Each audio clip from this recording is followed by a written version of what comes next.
I'm Briggs, statistician of the stars, and I want to bring you the equality paradox.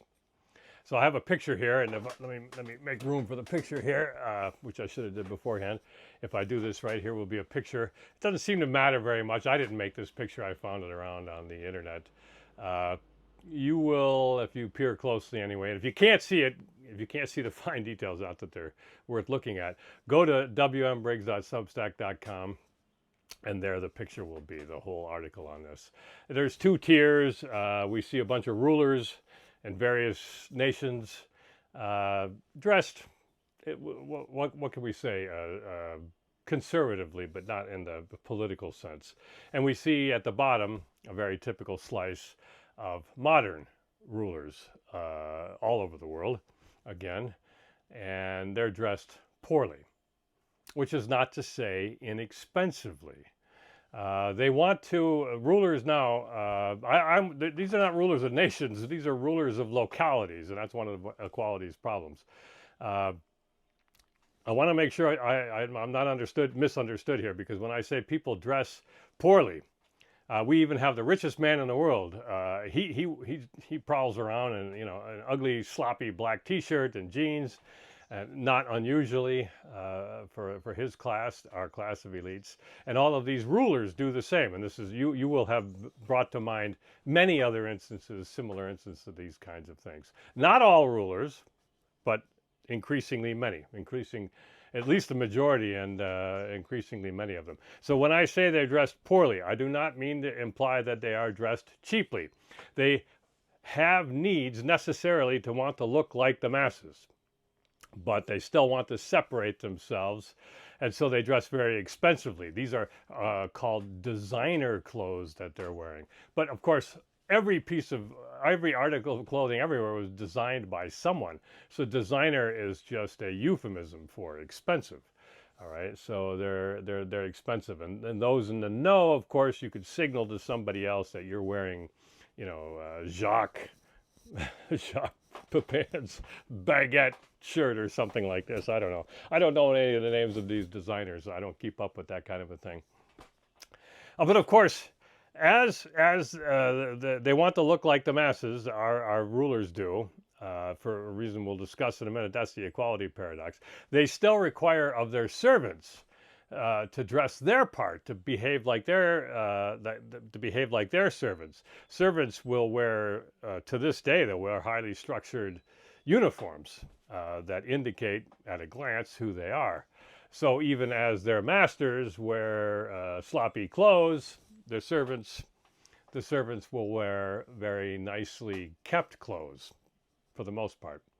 Now, we do see there's a remnant, even in this picture, that people are wearing these ugly box-cut suits. And these box-cut suits themselves, most people wear them poorly. They're cut poorly, so they can't help but wear them poorly. They're not cut to the person themselves. They're not tailored to people individually, so they fit not too well, and everybody looks like a box, or they look blousy or something like this, and that discourages their use too. People don't want to wear them for that reason, and they're very staid and everything. They're not they don't signal very much, except that you're old-fashioned, and that's part of the problem too with equality. Equality drives people,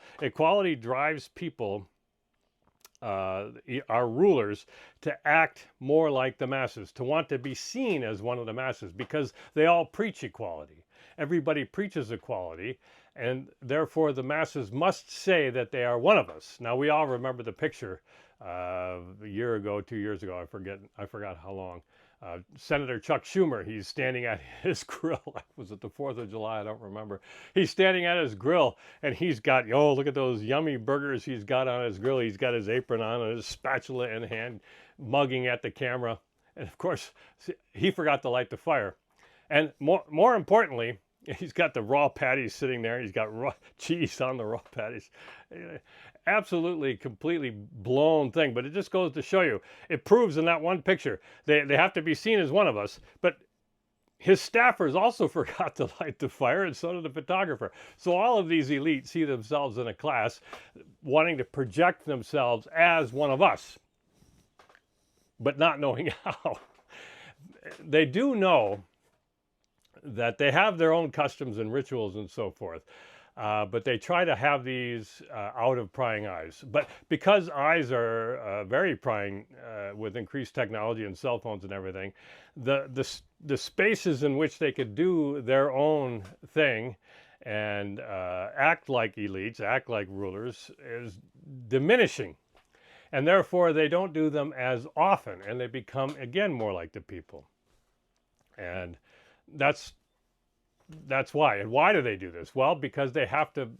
They were taught the fiction that it's the will of the people. The will of the people have put themselves there, and the will of the people put the rulers in place by voting. Well, you know, the will of the people. What is that? Well, if all people were equal, as rulers claim, as we're taught, as everybody must believe, that we believe these truths to be sacred and self-evident truths and whatever, that all men are created equal. You know, I don't believe that, but and I hope you don't either. But it's not, because it's not true, except in having a human nature, a fallen, corrupt, debased human nature. We all share that. That's true. Because we're taught that equality is true, and we must ask the people for their permission to reign with their will, the rulers say. They have to court the masses. Now, if equality were really true, then we wouldn't have elections in the first place, because we would just pick, as like in the William F. Buckley, where he thought it was a joke, but it turned out to be a true observation, that if equality were real, we could just pick off the first 50 names in the Boston or whatever it was city phone book. We could pick them names out of a hat if everybody was equal, and these would be our temporary rulers, to be more, you know, the first among brothers kind of a thing, like the Prime Minister of England is supposed to be. But of course, we're not equal. So we have these people who want to project themselves to be our rulers. And if the people were truly equal, then everybody would vote the same anyway. So there's no point in having elections for that way either. Obviously, people are not the same. But even if they were mostly the same, if they were more or less the same and believed the same things, then we still wouldn't need to have elections. Or the elections would be very calm, sedate affairs where we're just choosing among very small particular differences between candidates who would just as easily be replaced by anybody else. That's not true. And instead, of course, we have voting. I've talked about this many times. I have an article about it. It's going to be in the voting fallacy is going to be in the second edition of the Son of Everything You Believe Is Wrong. Talk about that in great detail. Voting causes dissent and dissension. Voting causes the increase in the number of blocks and differences and turmoil and all this kind of a thing. So we never get the will of the people. I certainly did not. It was not my will that the rulers adopted these woke stances and policies and so forth. Now, but there's a paradox, of course. As rulers, this is the paradox, the equality paradox, is rulers say they are one of us. But of course, they do not believe for a second that they are one of us. They believe that they are far above us and demand to be treated that way, at least out of the public eye. In the public eye, they're led to behave more like the masses because they need to court the masses' votes. And in order to maintain that, so for the problem comes twofold. The problem starts in schooling and education, where the culture is at first imbued into people. Those institutions, the elite institutions that used to school people, there's still remnants of this elitism left, but even they must project equality onto them, and they must die. Diversity, inclusion, equity, or equality, however you want to put it. And so what's worth learning from these schoolings, education, if you want to call it that, is less and less worthy of bearing that name. The lessons must be dumbed down in order to maintain the equality. They do make these institutions die. But interestingly enough, because the lessons are the same pretty much wherever you go in the world, there are local variations. But particularly with science, we'll talk, that's a whole other subject, but that's the same everywhere. Mathematics is more or less the same everywhere. But all of it, the increasing, under equality, all of these must be dumbed down to their bare basics, and it becomes about, like we've talked about before, mathematics is epistemic violence because not everybody can do math equally. And the subjects themselves become simpler and simpler. So the elites, they do go to these institutions, but it's really just to meet other elites. And the sons and daughters of the elite rulers that we have now. And then they must woo voters. And here's where the paradox comes in. In order to woo voters, they think they must behave and be like the people they want to elect them. There are exceptions, namely the president we have now. But not many exceptions.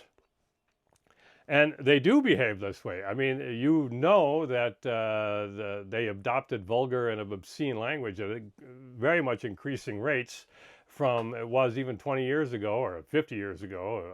The past is a foreign country. They don't speak the same language even. And now the music that they even listen to, we can call it music. It's music only in the barest sense of the world. It's guttural noises and machine interpolations of sounds. It's horrible. It can't be listened to unless your brain has been in some way damaged by prolonged exposure to something. So the problem is they can put it all on. It could be an act. But the problem is the rulers have to increasingly act like the masses to court their votes.